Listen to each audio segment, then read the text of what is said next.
BFM Business, 10h, 12h30, Intégral Placement, l'émission 100% placement. Guillaume Paul. Les placements, la séance des questions-réponses comme tous les jours, hein, vous le savez sur BFM Business, on est de nouveau, on retrouve Frédéric Durand-Bazin. Rebonjour Frédéric. Bonjour. Bienvenue de nouveau sur ce plateau, hein, le rédacteur en chef du journal Le Particulier. Un coup d'œil avant de passer aux questions que vous nous avez adressées, hein, tout au long de cette saison et aujourd'hui encore. Un mot des marchés, plus 0,33% pour le CAC 40, 4085 points. Mais, on est allé chercher un nouveau plus haut de l'année ce matin. Rendez-vous compte à 4091. Voilà, marché quand même assez calme, mais qui progresse encore doucement mais sûrement. Allez, on va passer, Frédéric, avec vous aux questions-réponses. Hein, question des auditeurs en l'occurrence. Question de Marc de Paris. Pour commencer, il m'arrive, nous dit Marc, de temps en temps d'être à découvert. Ça arrive évidemment. En général, ma banque me prend des agios. Mais la semaine dernière, elle m'a envoyé un courrier pour me dire qu'elle allait me faire payer 12 € de frais. J'avoue ne pas comprendre, nous dit Marc. Est-ce que vous l'expliquez ça? Marc vient de voir la différence, de découvrir la différence entre ce qu'on appelle les découverts autorisés et les découverts non autorisés. Alors vous savez, quand vous ouvrez un compte bancaire ou en cours de vie, vous négociez directement avec votre banquier le montant du découvert qu'il va pouvoir vous accorder. En général, c'est de l'ordre de quelques centaines d'euros, ça peut être 1000, 1500 € maximum, on va dire. Ça veut dire que si vous dépassez la provision de votre compte de quelques centaines d'euros, il va honorer votre créance, votre demande de paiement, mais il va vous facturer des intérêts.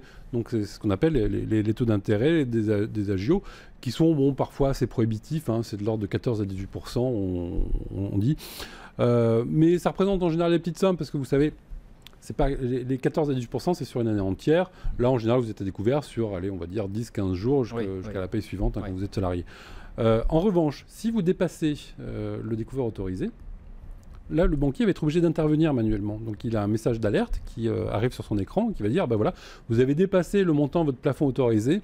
Donc, que fait le banquier? La plupart du temps, il va autoriser le paiement, mais il va vous facturer des sommes dites d'intervention. Alors, ces sommes d'intervention, ces commissions d'intervention, elles sont de l'ordre de 8 à 12 €. Donc 12 €, on est dans la fourchette haute, en l'espèce, de ces dispositifs. Alors, ce qu'il faut savoir, c'est qu'elle pose quand même un problème, la facturation de ces commissions d'intervention, parce que en général, c'est pas un paiement qui arrive en demande, mais c'est 2, 3, 4, une dizaine à la fois, parce que vous avez émis un certain nombre de factures. Donc là, les demandes de commissions d'intervention vont se multiplier. Donc vous allez pouvoir payer, allez, on va dire, 10, 15, 20 parfois commissions d'intervention dans le même mois. Donc il y a le gouvernement a fait voter en juillet un dispositif dans la loi de la régularisation bancaire qui va plafonner en fait ces dispositifs. Donc ça, c'est plutôt la bonne nouvelle. Donc les seuils ne sont pas fixés par la loi, elles le seront par décret, mais on sait que ça devrait être de l'ordre de 8 € maximum la commission d'intervention et un maximum de 80 € par mois, toutes commissions confondues. Voilà, donc c'est la différence entre les découvertes autorisées et non autorisées. Voilà, découverte que vient de faire en l'occurrence Marc, hein, qui est occupé de Paris. Deuxième question, on va partir à Saint-Étienne cette fois avec une question de Frédéric. Je viens d'acheter un studio que je souhaite mettre en location et j'avais besoin de 10 000 € pour boucler mon budget. J'ai donc appelé mon assureur pour retirer 10 000 € de mon contrat d'assurance vie. Et plutôt que de retirer ce montant de mon contrat, il me propose de me les donner sous forme d'avance. De quoi s'agit-il? Est-ce que c'est plus intéressant qu'un simple retrait? Alors, en tout cas, que Frédéric se rassure, il n'y a pas d'entourloupe, effectivement, sur votre contrat d'assurance vie. Soit vous pouvez faire un retrait pur et simple, soit, c'est le code des assurances qui prévoit ça, c'est la possibilité de faire une avance. En fait, l'avance, c'est quoi? C'est un prêt. Donc, l'assureur, il va vous accorder un prêt sur le montant des sommes que vous avez constituées dans le cadre de votre assurance vie. Le montant du prêt, il est plafonné toujours, hein, donc c'est 60% de la valorisation de votre contrat si vous êtes en unité de compte. Ça monte jusqu'à 80% si vous êtes en euros. Et le prêt, il est plafonné à 3 ans et prorogeable éventuellement une fois, donc 6 ans en tout. Le coût de ce prêt, parce qu'évidemment les prêts ne sont pas gratuits, le coût de ce prêt, il est assez modeste, hein, c'est 4 à 5% par an. En fait, c'est le rendement du fonds en euros plus 1%. Voilà. Donc en fait, on est bien moindre que les prêts personnels ou les crédits à la conso. Et en fait, le coût réel, il est bien moindre parce que, en fait, comme c'est un prêt, vous n'avez pas retiré d'argent. Donc la somme qu'on vous a avancée continue à produire intérêt dans le cadre de votre contrat d'assurance vie. Donc si on retire le rendement du fonds en euros, en fait, le coût réel, c'est de l'ordre de 1 à 1,5%. 1,5%. Voilà, donc c'est plutôt une bonne opération. Bon, bah, le revers de la médaille, c'est qu'il faut le rembourser. Évidemment. Hein. Donc il faut y penser, parce que tant que vous ne remboursez pas, en fait, l'assureur, au bout de 6 ans, lui, il pourra considérer que c'est un retrait. Oui. Et s'il considère que c'est un retrait, donc il va vous facturer les frais qui vont avec, c'est-à-dire notamment les prélèvements sociaux et éventuellement la fiscalité si votre contrat avait moins de 8 ans. En tout cas, vous le disiez, pas d'entourloupe dans l'histoire, ça c'est Non, c'est une bonne technique. C'est une bonne technique. De l'avance. Alors on revient sur la région parisienne. Valérie qui nous écrit de Saint-Maur. On annonce, nous dit Valérie, une réforme des plus-values applicable dès le 1er septembre prochain. Cette disposition est-elle définitive ou risque-t-on, comme l'année dernière, une remise en cause ? En tout cas, Valérie, elle suit visiblement l'actualité, parce qu'elle a dû voir que l'an dernier, la mesure a été retoquée par le Conseil constitutionnel. Alors effectivement, François Hollande a fait un certain nombre d'annonces cet été qui ont été suivies immédiatement des faits, parce que le 2 août dernier, donc il n'y a pas très longtemps, l'administration fiscale a publié une instruction qui met en œuvre, qui met en musique cette fameuse réforme, donc qui prévoit qu'effectivement les plus-values immobilières seront exonérées d'impôts après 22 ans. Aujourd'hui, vous savez, c'est 30 ans. Enfin, jusqu'au 1er septembre, c'est 30 ans. Et à partir du 1er septembre, ça sera 22 ans. Et François Hollande a fait cette annonce effectivement récemment à la télévision. Hein, oui, alors, petite nuance, cette exonération au bout de 22 ans ne concerne que l'impôt sur le revenu. Les plus-values immobilières sont taxées à 19%, un prélèvement forfaitaire libératoire. Par contre, c'est également soumis aux prélèvements sociaux, donc CSG, CRDS et autres prélèvements sociaux. Et là, par contre, l'exonération, elle ne sera acquise qu'au bout de 30 ans. Donc c'est la première fois qu'on a une dissociation comme ça, au niveau de la CIR, entre l'impôt sur le revenu et les prélèvements sociaux. Donc c'est un peu la nouveauté, ça ne facilite pas forcément le calcul des impôts.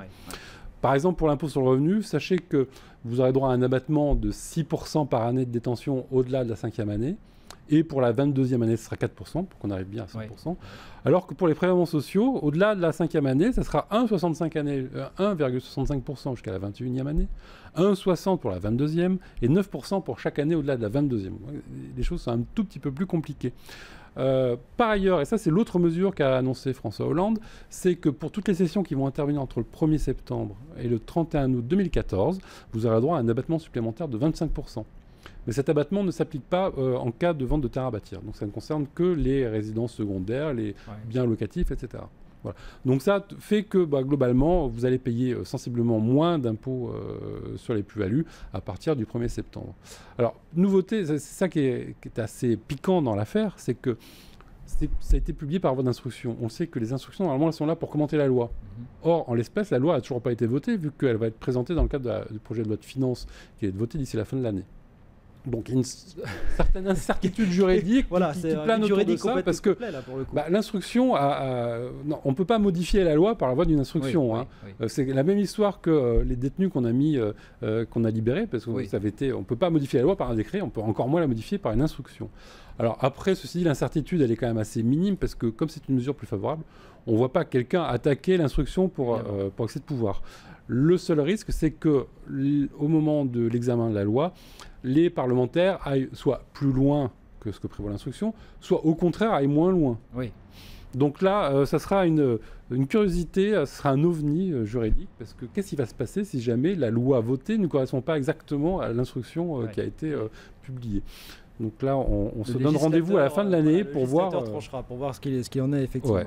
Et bon, on va marquer une pause après ces trois premières questions. Frédéric, on se retrouve dans un petit instant. Allez, la suite des questions-réponses. Les questions que vous nous posez tout au long de l'année et les réponses que nous y apportons. Bien sûr, on est toujours, je vous rappelle, ici en studio avec Frédéric Durand-Bazin, le rédacteur en chef du journal Le Particulier. Frédéric, on y retourne avec cette question de Christophe qui nous écrit de Reims.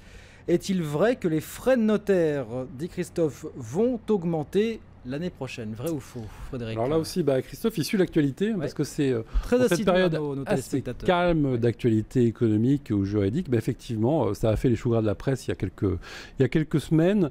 Donc oui, effectivement, dans les projets du gouvernement, il y a effectivement la possibilité qui sera sans doute peut-être au département d'augmenter une partie de la fiscalité sur les transactions. Aujourd'hui, les départements perçoivent 3,8% du produit de la vente. On pourrait les autoriser à monter jusqu'à 4,5%. Alors, ce qu'il faut savoir, c'est que ce sont des plafonds. Les départements ne sont pas obligés d'y aller, sauf qu'aujourd'hui, 3,8, c'est déjà un plafond et tous les départements y sont. Donc, ça veut dire qu'aujourd'hui, on paye 5,05% de frais de transaction, parce qu'il faut rajouter d'autres taxes. Donc ça pourrait monter effectivement de 0,7 points. Là encore, faut-il que la loi de finances soit adoptée et que ce dispositif soit mis en place. Donc pour l'instant, ce n'est qu'une supputation, mais peut-être que ça veut dire qu'il faut se précipiter et puis soit mettre ses biens en vente aujourd'hui, ou au contraire, si vous avez un projet d'achat, il faut peut-être le faire avant le 1er janvier prochain, comme ça vous paierez un peu moins cher. Ouais, Christophe qui a vu juste qui a flairé l'histoire en l'occurrence. Hein.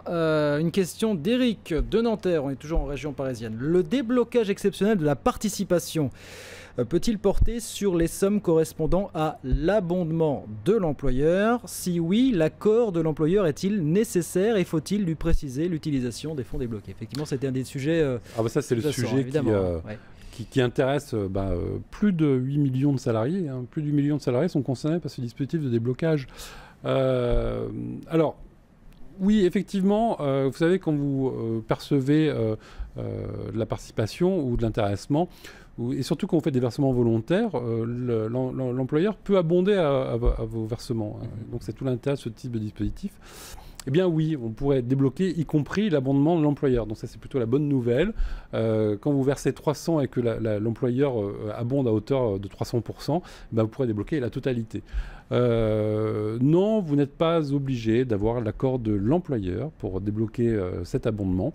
Les seuls cas dans lesquels l'accord de l'employeur est demandé, c'est si jamais les demandes portent, par exemple, sur des fonds qui sont directement gérés par l'entreprise, ou si ça porte sur des actions de l'entreprise.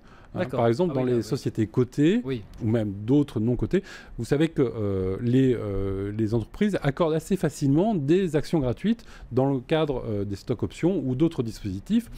Là, il faudra l'accord de l'employeur pour pouvoir les débloquer. Oui. Hormis ça, non, vous n'avez pas besoin de l'accord de l'employeur. Et autre bon point, vous n'avez pas l'obligation de justifier l'utilisation de ces sommes. Au moment où vous faites la demande de déblocage, vous indiquez juste au teneur de compte que vous le faites dans le cadre de la loi du 28 juin 2013, hein, c'est celle qui autorise le déblocage. Par contre, faites bien attention au montant que vous débloquez pour deux raisons. La première, c'est que vous ne pouvez opérer qu'un seul déblocage. La deuxième, c'est que vous êtes censé acheter, avec ces sommes-là, des biens ou financer des services. Donc, ça veut dire qu'il faut que vous conserviez les factures de ces biens et services que vous allez financer. Parce que le fisc, éventuellement, peut venir contrôler après l'utilisation des sommes que vous avez faites. Et si jamais il s'avère que vous ne pouvez pas les justifier, vous serez redressé. Donc, vous serez taxé à l'impôt sur le revenu et aux prélèvements sociaux. Consommer, voilà. Voilà, consommer. C'est le grand débat, effectivement. Jusqu'à 20 000 euros. Jusqu'à 20 000 euros. Il nous reste une question et 2 minutes. Le timing est parfait. Jean-Louis de Vézelay, j'envisage de donner ma résidence secondaire à ma fille, mais je ne sais pas comment l'évaluer pour payer les droits. À qui puis-je donc m'adresser? Ça, c'est une très bonne question. C'est vraiment une question de prudence, parce qu'effectivement, lorsque on veut passer une résidence comme ça, enfin donner ou transmettre une résidence, le plus compliqué en général, c'est de l'évaluer, parce que vous allez payer des droits de donation là-dessus. Alors le plus simple, c'est d'abord de demander à son notaire par qui vous allez passer l'acte. Lui, il peut vous aider. En général, il a une base de données qu'il peut consulter et il va pouvoir vous donner quelques références. Vous pouvez toujours, bien entendu, procéder à une expertise payante auprès d'un spécialiste ou consulter un agent immobilier. Donc lui aussi, a priori, il connaît bien le marché, il va pouvoir vous donner une estimation. Mais surtout, ce qui est intéressant, c'est que là, depuis quelques jours, le gouvernement, donc le Bercy, autorise désormais les contribuables, les particuliers, à consulter une base qui s'appelle la base Patrim Usager. En fait, cette base, c'est quoi? Ça recense l'ensemble des transactions qui portent sur des biens similaires aux vôtres, dans le même périmètre géographique et sur laquelle l'administration s'appuie également pour faire ses propres contrôles. Donc, ce qui veut dire que vous avez accès aux mêmes outils désormais que le fisc dispose pour opérer des contrôles fiscaux, notamment en matière d'ISF, en matière de donation, en matière de succession ou en matière d'expropriation lorsqu'il y a une procédure qui est lancée sur ce point-là. Alors, le seul petit hic pour l'instant, c'est que cette base n'est toujours pas en ligne. Enfin, ceci dit, on a encore le temps, vous savez. C'est un dispositif qui avait été mis en place dans le cadre de la loi de finances rectificative pour 2011, vous voyez, donc on a déjà plus d'1 an et demi de retard. Donc on peut imaginer qu'à la rentrée, cette base soit mise en ligne. Donc aujourd'hui, on ne connaît pas son adresse, mais on vous la fournira dès qu'elle sera publique. Oui. Et seule limitation, vous ne pourrez pas consulter plus de 50 données au cours de 3 mois consécutifs. Parce que ce n'est pas un outil professionnel, c'est juste un outil pour les particuliers, donc ça les aide en fait, soit à faire leur déclaration d'ISF, soit à évaluer le montant des droits de donation. Et ben voilà, donc réponse à Jean-Louis. Ben voilà pour cette séance de questions-réponses, encore bien fournie, on a parlé de sujets assez divers en l'occurrence. Merci beaucoup Frédéric Durand-Bazin, rédacteur en chef du journal Le Particulier. On rappelle donc le numéro disponible dans les kiosques, consacré aux plus-values immobilières, nos conseils pour gommer votre impôt. Merci beaucoup Frédéric. À la semaine prochaine. À très vite, à la semaine prochaine sur BFM Business.